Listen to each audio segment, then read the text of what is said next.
Assalamualaikum warahmatullahi wabarakatuh. Hello guys, with me RikA Amelia. I'm a student of English Education Department at UIN Syarif Hidayatullah, Jakarta from class 4C. In this video, I want to review my textbook and I want to review autobiography book. The title of this book is Autobiography, Charlie Chaplin's Own Story. This book is a life story written by Charlie Chaplin himself, who is one of the most famous figures in the history of cinema. The following is a brief summary of the book Autobiography, Charlie Chaplin's Own Story. This book tells the life story of Charlie Chaplin, a famous actor, director, and comedian. Chaplin was born in 1889 in London, England on April 16, and faced a difficult childhood. His father was a versatile vocalist and actor, and his mother, known under the stage name of Lily Harley, was an attractive actress and singer who gained a reputation for her work in the light opera field. Charlie was thrown on his own resources before he reached the age of 10. As the early death of his father. Chaplin's father died 2 years later on May 9, 1901 at the age of 38 from cirrhosis and gout, and the subsequent illness of his mother made it necessary for Charlie and his brother, Sidney, to fend for themselves. His mother, Hannah Lily, was treated at the Kent Hill Mental Hospital in Sussex for 2 months because of psychosis caused by a syphilis infection and malnutrition. Chaplin grew up in poverty. Chaplin began his career on the theater stage before eventually turning to film. Having inherited natural talents from their parents, the younger sister took to the stage of the best opportunity for a career. Charlie made his professional debut as a member of a juvenile group called the Egg Lancashire Lads, and rapidly won a popular favor as an outstanding tap dance. When he was about 12, he got his first chance to act in a legitimate stage show and appeared as Billy the Page Boy in support of first H.A. Sainsbury, and then William Gillett in different productions of Sherlock Holmes.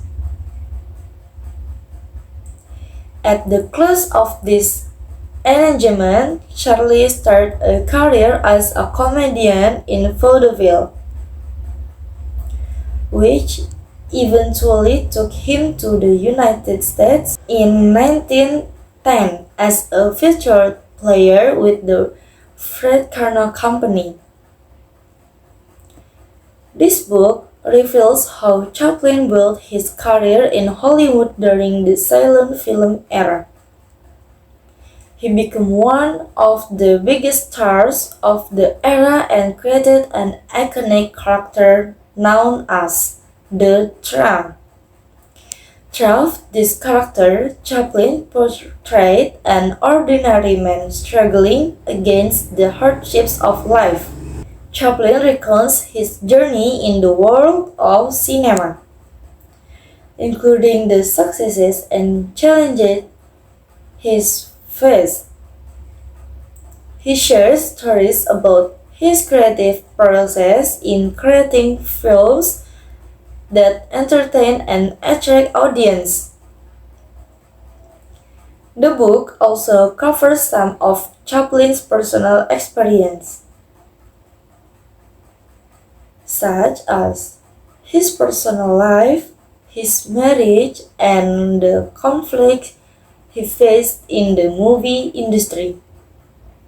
In addition, Chaplin also discusses his influence in political and how his views on societies are reflected in his work. He was involved in the political and social movements of his time and became controversial for his views. Autobiography Charlie Chaplin's own story provides an in-depth look at the life and work of Charlie Chaplin. The book reveals Chaplin's personal and professional experiences, as well as providing insight into the world of cinema of his time. And guys, there are interesting parts in this book. But again, this is just my opinion, because the parts that are considered interesting or not interesting can vary for each reader. The interesting parts are: first, early life and backgrounds. Explores Charlie Chaplin's early life, including his difficult childhood and how those experiences shape him. Second, career in the movie industry. Gain insight into Chaplin's journey and success in the movie world, as well as his creative process in creating iconic characters. Third, personal life and relationships. Learn about Chaplin's personal life, including his marriage, family, and relationships with fellow colleagues in the entertainment industry. And the uninteresting part: first, parts that are too technical, passages that are too in-depth in technicalities, or details of the movie industry might not appeal to readers who do not have a particular interest in that aspect. Second, passages that are too slow. If the narration in the book is too slow or focuses on less interesting details, readers might feel like they lose interest or find it boring. And yeah guys, this is my review of the textbook I've read. I apologize for anything less. Thank you. Wassalamualaikum warahmatullahi wabarakatuh.